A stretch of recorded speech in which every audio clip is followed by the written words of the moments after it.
At exactly 2:30 in the morning, when most of the world is at its quietest, something that should never happen happened. A signal disappeared. Not a phone call, not a Wi-Fi connection. A human heartbeat, monitored, tracked, and transmitted in real time, suddenly went silent.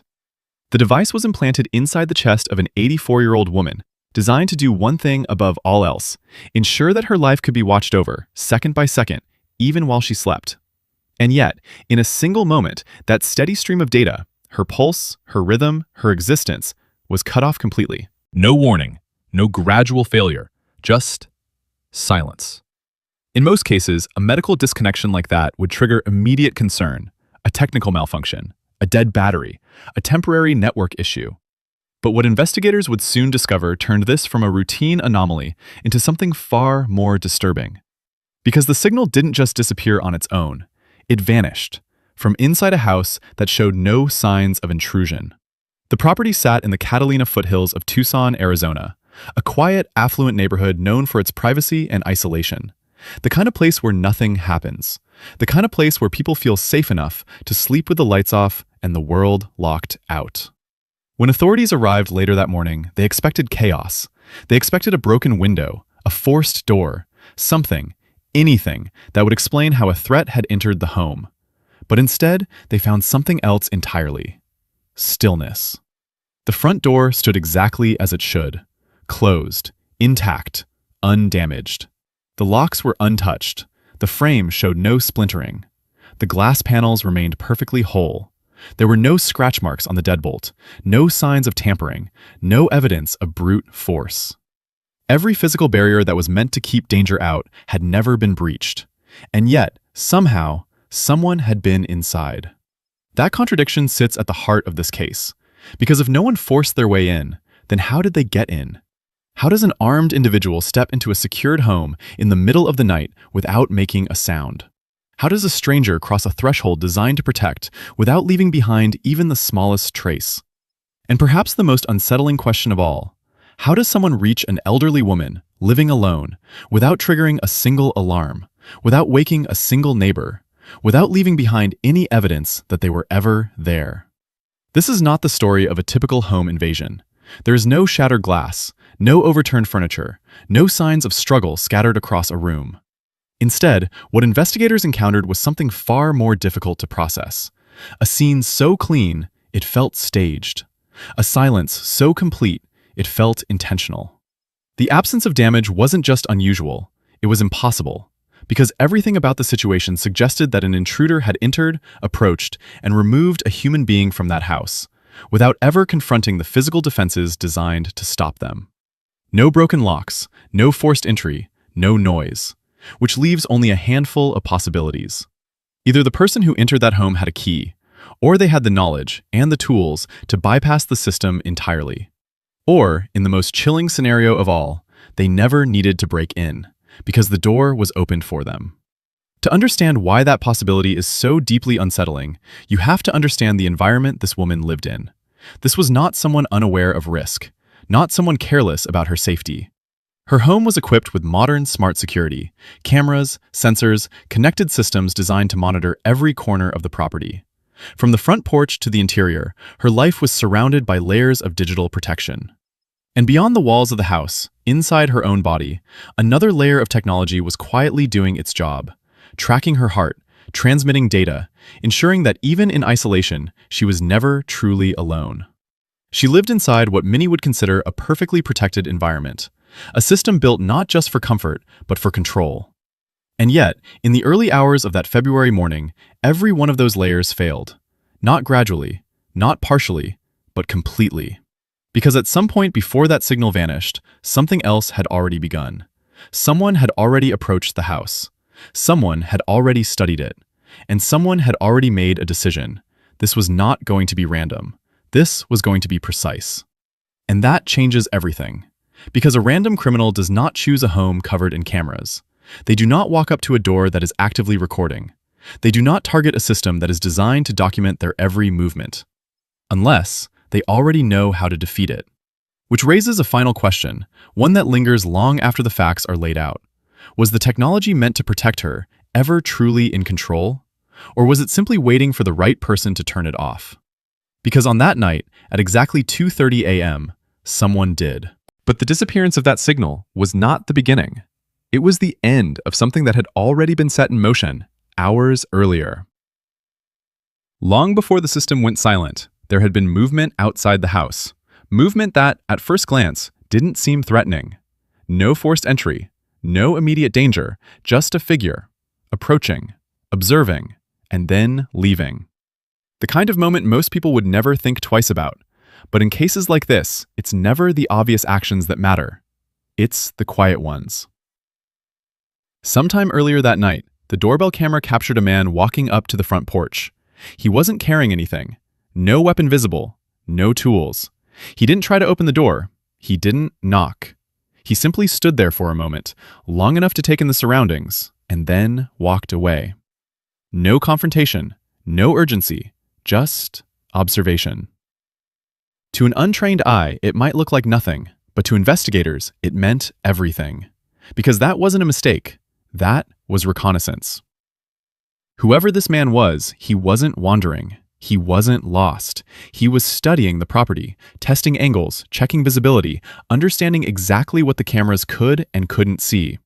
He was learning the house before he ever tried to enter it. And then he disappeared into the night. Hours passed. The neighborhood remained quiet. No alarms, no disturbances. Everything appeared normal. Until it wasn't. Between 1:45 and 1:47 in the morning, the same camera captured him again, but this time, everything was different. He didn't come back empty-handed. He came prepared. The footage shows a male figure, roughly average height, standing in front of the door under the dim glow of the porch light. His face was completely covered by a dark mask. His hands hidden inside thick gloves.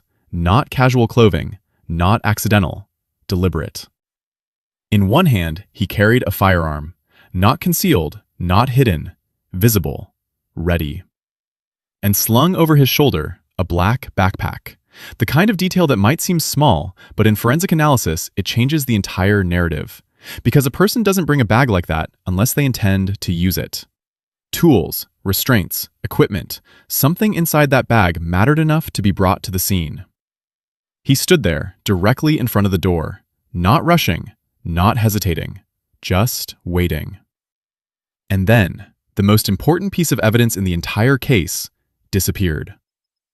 Without warning, the camera feed cut out. No glitch, no distortion, just a sudden, complete loss of signal. The video stopped recording. The live stream went dark. The system, designed to capture everything, was blind. There is no footage of what happened next, no recording of the door opening, no sound of a struggle, no image of the suspect entering the home. The exact moment the crime began is the exact moment the system failed. And that failure was not random, it was precise. Because the timing tells a very specific story. The suspect didn't disable the system before arriving. He didn't do it too early. He waited until he was exactly where he needed to be, standing at the threshold. Then, and only then, did the system go dark. Which means one thing, this wasn't luck, it was control. Somehow, this individual knew how to shut down a live security feed at the exact moment it mattered most. Not seconds too soon, not seconds too late, exactly when the door stood between him and the person inside. And from that point forward, everything that happened exists only in a gap, a blind spot, a window of time where no camera recorded, no system tracked, and no one witnessed what unfolded. When investigators later reviewed the timeline, one detail stood out above all others. From the moment the camera cut out to the moment the pacemaker signal vanished, there was a gap of approximately 45 minutes. 45 minutes. No footage, no audio, no data, just silence. What could possibly happen inside a secured home in 45 minutes that leaves no visible trace behind? Did he force her to move? Did she resist? Did something go wrong? Or did everything go exactly as planned? Because here's the part that makes this even more disturbing. When investigators examined the house again, more carefully, more thoroughly, they still found nothing. No overturned furniture, no broken objects, no signs of struggle inside the home. which suggests something almost impossible to accept. Whatever happened during those 45 minutes may not have happened inside the house at all. And if that's true, then the moment the door opened was the moment everything changed. And that realization forces investigators to confront a possibility far more unsettling than a simple break-in. Because if there was no struggle inside the house, then whatever happened outside. When the search expanded beyond the walls of the home, the first real crack in the perfect crime began to appear. Not on the door, not on the locks, but on the ground. In the dry terrain surrounding the property, investigators discovered something that should never have been there. A single glove, discarded, out of place, left behind. At first, it might have seemed insignificant, but when they compared it to the recovered footage from the porch, the footage that had been pulled back from cloud servers, it became clear. It matched. Same type, same style, same purpose.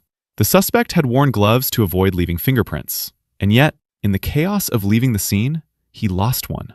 That mistake changed everything, because unlike cameras, unlike networks, unlike digital systems that can be shut down or erased, biology cannot be switched off. Inside that glove, forensic teams were able to extract something far more powerful than any video footage: DNA, a complete genetic profile, belonging to an unknown male. For the first time, this case had something tangible, not just questions, not just theories, but a direct biological link to the person who had been there. And yet, even with that breakthrough, the situation only grew darker, because as investigators widened the search radius, they found something else, something that shattered the idea of a clean, silent extraction. There were traces of blood outside the home, not inside, not where the cameras had gone dark, but beyond the threshold. That detail changes the entire sequence of events, because it suggests that whatever happened inside those missing 45 minutes did not remain contained. At some point, the victim was outside. At some point, there was resistance. And at some point, control was lost. Removing a person from a property in complete silence is already difficult. Doing it while maintaining stealth, avoiding detection, and controlling a resisting individual, that's something else entirely. And that's where investigators began to reach a conclusion that would reshape the entire case. This was not a one-person operation, because physically restraining someone, transporting them, managing the environment, and escaping without detection requires coordination, timing, and multiple roles. At minimum, analysts estimate it would take 2 to 4 individuals working together, one to approach, one to control, one to assist, and potentially one more, waiting with a vehicle. But that's where the case takes another impossible turn, because when authorities began canvassing the surrounding neighborhood, checking nearby homes, reviewing external cameras, searching for any trace of movement, they encountered something no one expected. There was nothing. No vehicle captured leaving the area, no headlights passing through nearby streets, no license plates, no footage from neighboring security systems. Not because nothing happened, but because nothing was recorded. Multiple residents reported that their own security systems had gone offline during the same window of time, not hours apart, not randomly, but simultaneously, which suggests something very specific. This wasn't a technical glitch. It was a blackout, a localized disruption, an intentional interference with wireless signals across the area. And that changes everything, because now this is no longer just a case of intrusion. This is a case of controlled isolation. By flooding the area with signal interference, whoever carried out this operation didn't just disable one camera. They blinded an entire neighborhood. No cameras, no alerts, no digital witnesses. In that moment, every smart system, every device meant to protect, to notify, to record, became useless. And within that window of total silence, they moved. Which brings us back to the most disturbing detail of all, the door. Because if they had the ability to disable networks, to jam signals, to coordinate movement, to operate as a team, then forcing entry would have been the easiest part. And yet, they didn't. No broken lock, no damage, no sign of force. Which means the intact door was not a limitation. It was part of the plan. They didn't break in. They didn't need to. Either they bypassed the lock entirely, using technology advanced enough to mimic legitimate access, or they created a situation where the door would be opened for them.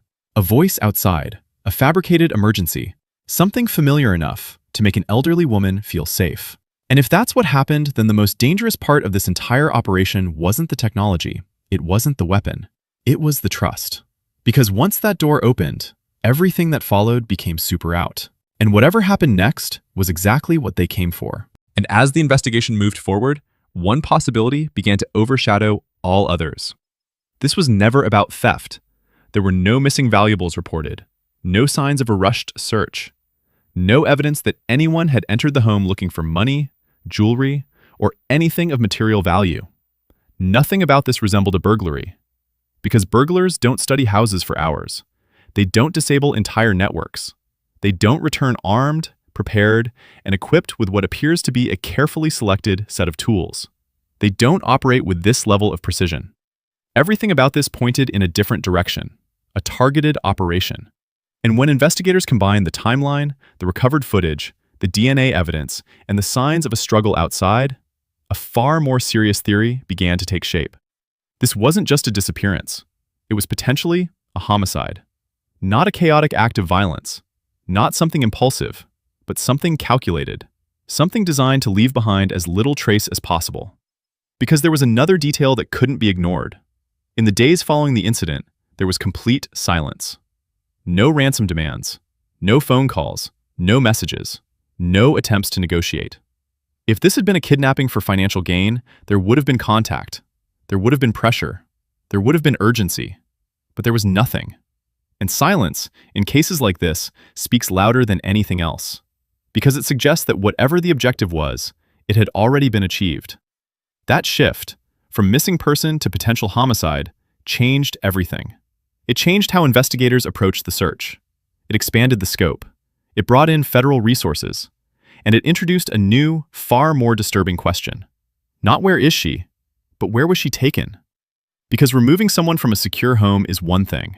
Transporting them out of an affluent neighborhood, without being seen, without being recorded, without leaving behind a single identifiable trace, is something else entirely. And yet, that's exactly what appears to have happened. No traffic cameras captured the escape. No license plate readers flagged a vehicle.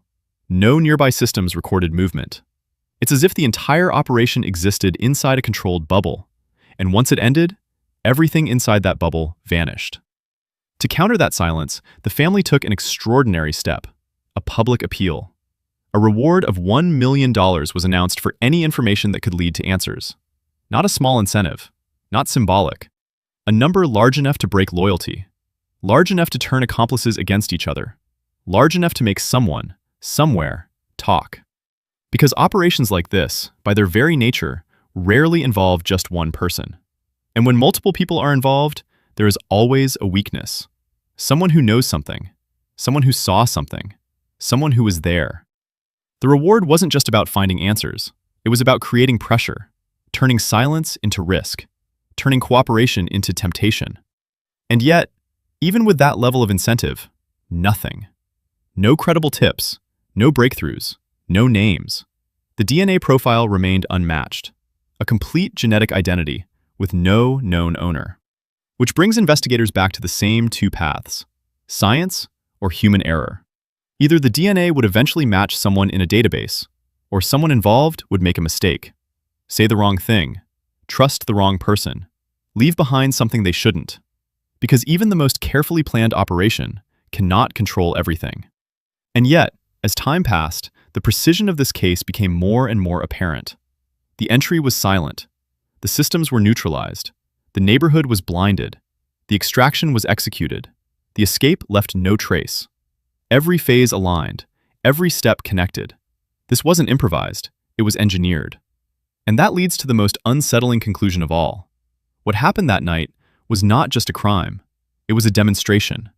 A demonstration of how modern security, when fully understood, can be turned against itself. How the systems designed to protect can be manipulated to isolate. Because the more connected a home becomes, the more dependent it becomes on signals that cannot be seen. Signals that can be interrupted, controlled, overridden. And in this case, they were. Which forces a final, uncomfortable question. When you look at the cameras around your home, when you trust the devices monitoring your doors, your windows, your safety, are they truly protecting you? Or are they simply waiting for someone who knows exactly how they work? Because when you step back and look at everything together, the timing, the silence, the precision, one thing becomes impossible to ignore. This was not a crime that relied on chance. It relied on understanding. Whoever planned this didn't just know the layout of the house. They understood the systems inside it. They understood how the cameras worked, how the locks communicated, how the alerts were triggered, and more importantly, how to stop all of it. Modern security systems are built on a simple assumption that connectivity equals safety. That as long as devices are online, communicating, syncing, transmitting, everything is under control. But what happens when that connection is taken away? In this case, the answer is clear. Everything stops. No alerts, no recordings, no warnings. A house that once existed inside a web of constant monitoring suddenly becomes isolated, silent, cut off. And in that silence, whoever was outside became the only presence that mattered. Investigators now believe that the blackout across the neighborhood wasn't a side effect. It was the foundation of the entire operation. By disrupting wireless signals, the suspects didn't just disable a single device. They created a controlled environment, a window where technology no longer functioned, where digital defenses no longer existed. Inside that window, they could move freely, approach without being recorded, act without triggering alarms, leave without being tracked. It's a tactic more commonly associated with high-level operations than residential crime.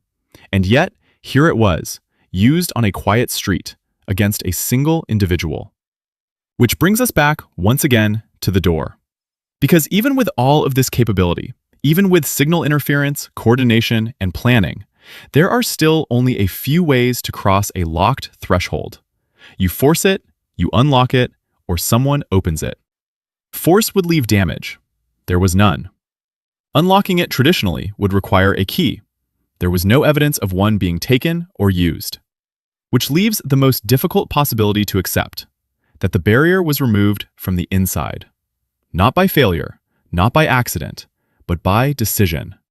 Whether that decision was influenced through fear, confusion, or deception, we may never know. A voice calling from outside, a claim of emergency, something familiar enough to override instinct. Because once the systems went silent, there were no alerts to contradict what she heard. No notifications, no signals, just a quiet night and a voice at the door. If that is what happened, then the entry wasn't forced. It was allowed. And that single moment, the moment the door opened, is where the entire case shifts. Because from that point forward, every advantage belonged to the people outside. They controlled the timing. They controlled the environment. They controlled the outcome. And once they moved beyond the threshold, everything else became execution. The lack of noise, the lack of damage, the lack of evidence. None of it suggests hesitation. None of it suggests struggle inside the home. It suggests efficiency. Which is why investigators now view the intact door not as a mystery, but as proof. Proof that the plan worked exactly as intended. And that is what makes this case so difficult to solve. Because when a crime is built around force, it leaves behind impact, broken objects, visible damage, something to reconstruct. But when a crime is built around control, around silence, timing, and understanding, it leaves behind almost nothing. Just fragments, a partial video, a discarded glove, a string of DNA waiting for a name, and a house that looks exactly the way it did before anything happened. Except for one detail. The person inside it is gone. And until that silence is broken, until a name is attached to that DNA, until someone speaks, until a single mistake surfaces, this case remains suspended in a space between what is known and what can never be seen. A place where the evidence exists, but the truth is still hidden. And as time moved forward, what remained wasn't just a lack of answers. It was a growing realization that this case had exposed something far bigger than a single disappearance. Because for investigators, the most unsettling part wasn't only what had happened, it was how easily it had happened. A house equipped with modern security, a neighborhood filled with surveillance systems, a life surrounded by layers of digital protection. And yet, in one carefully timed operation, all of it became irrelevant. Not because the systems failed on their own, but because someone understood them well enough to make them fail. That is the shift this case represents. For years, people have been told that more technology means more safety. More cameras, more sensors, more connectivity. But this incident reveals the opposite side of that belief, because every connected system has a dependency. Every dependency has a weakness, and every weakness can be exploited. In this case, the weakness wasn't physical. It wasn't a broken lock or an unsecured window. It was invisible, a reliance on signals, on wireless communication, on the assumption that those signals would always be there. And the moment they weren't, everything collapsed. No alerts reached anyone. No footage was stored locally. No backup system stepped in to compensate. The house didn't defend itself. It went quiet. And that silence became the perfect environment for something far more dangerous than force: control. Because control doesn't create chaos. It removes it. It eliminates resistance. It reduces unpredictability. It ensures that every step unfolds exactly as planned. And that is what this case reflects. Not violence in the traditional sense, but precision. Every phase, approach, observation, return, blackout, entry, extraction, escape, fits together like a sequence. Not rushed, not improvised, executed. Which is why, even now, investigators are not just searching for a suspect. They are searching for a system, a method, a pattern that might connect this case to something larger. Because operations like this don't appear out of nowhere.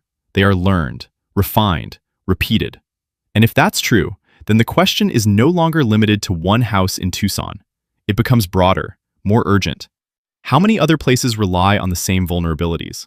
How many other homes depend entirely on signals that can be interrupted? How many people believe they are protected, when in reality, they are simply connected? That is the lingering impact of this case.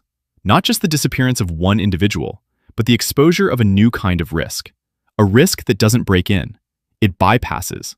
And once you understand that, once you see how the pieces fit together, it becomes impossible to look at modern security the same way again. Because the image that remains is not one of destruction, not a shattered door, not a violent scene, but something far more unsettling. A perfectly intact entrance, a quiet house, a system that stopped working at exactly the wrong moment, and a person who vanished without leaving behind a single clear answer. So the next time you hear the soft hum of a device connecting, the faint click of a system activating, the silent reassurance of technology doing its job, you might want to ask yourself one simple question. Is it protecting you? Or is it only protecting you until someone else decides it shouldn't? Because on that night, in a place that should have been safe, everything worked exactly as designed, just not for the person inside. And until the silence surrounding this case is broken, until a name is attached to the evidence, until the method is fully understood, until the truth steps out of that 45-minute void, the question remains. Not just what happened inside that house, but whether it could happen again, anywhere, at any time, to anyone. One of the most perplexing elements of this case does not lie inside the house, but just beyond it. The question of how the suspects managed to leave without being seen. In a neighborhood like the Catalina foothills, where roads connect to monitored routes and surrounding areas often rely on overlapping surveillance systems, it is extremely difficult for any vehicle to enter and exit without leaving behind some form of visual record. Yet when investigators reviewed traffic cameras, nearby home surveillance, and license plate recognition systems, the result was deeply unsettling. There was nothing. No suspicious vehicle captured, no unusual movement recorded, no trace of departure.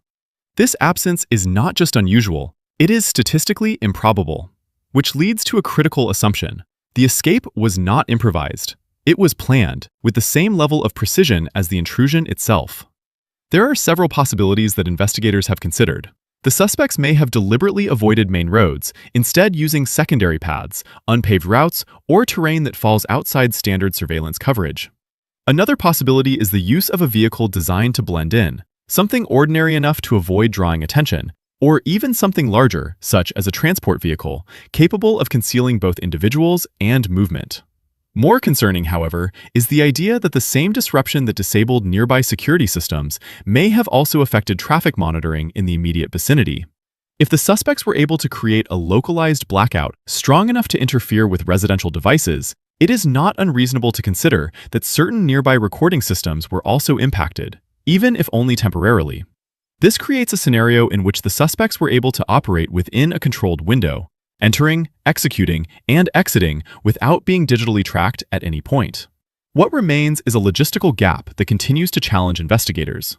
Removing an individual from a secured home is one phase. Transporting that individual out of a monitored area without detection is another entirely. And yet, both appear to have been achieved.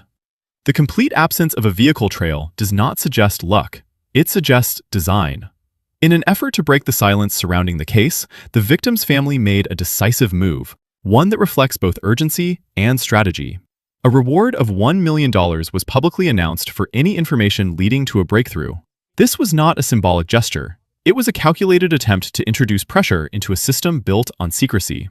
Because operations involving multiple individuals rarely remain perfectly contained, there are always layers, participants, facilitators, observers, each holding a piece of the truth.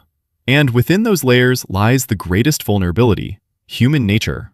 Loyalty can be strong, but it is rarely absolute, especially when tested against risk, fear, or financial incentive. The logic behind the reward is simple. If more than one person was involved, then at least one of them knows something critical. And with enough pressure, enough time, or enough motivation, that silence can fracture. However, despite the scale of the reward and the widespread attention the case has received, no decisive lead has emerged. No credible tip has changed the direction of the investigation. No internal breakdown has surfaced. No one has come forward. The silence has held. And that, in itself, is deeply revealing, because it suggests not only coordination during the crime, but discipline afterward. At this stage, the case no longer revolves around what happened. It revolves around how it was possible. Every known detail, every piece of evidence, points toward a controlled, calculated operation. Not an act of opportunity, but an act of intention. Which leaves investigators, and anyone following this case, with one final question. Was this an inside job? Did someone with knowledge of the home, the systems, or the routines play a role in enabling the entry? Or was this the work of individuals with advanced technical capability, able to bypass modern security systems without ever physically breaking them? Both possibilities are equally unsettling. One suggests proximity, the other suggests capability. And until one of them is proven, both remain open. Because at its core, this case is not just about a disappearance, it is about vulnerability. Not the kind that can be seen, but the kind that exists beneath the surface, hidden inside the systems we trust. And until that vulnerability is fully understood, the question does not end here. It continues. In every home, in every system, in every place where safety is assumed but never guaranteed.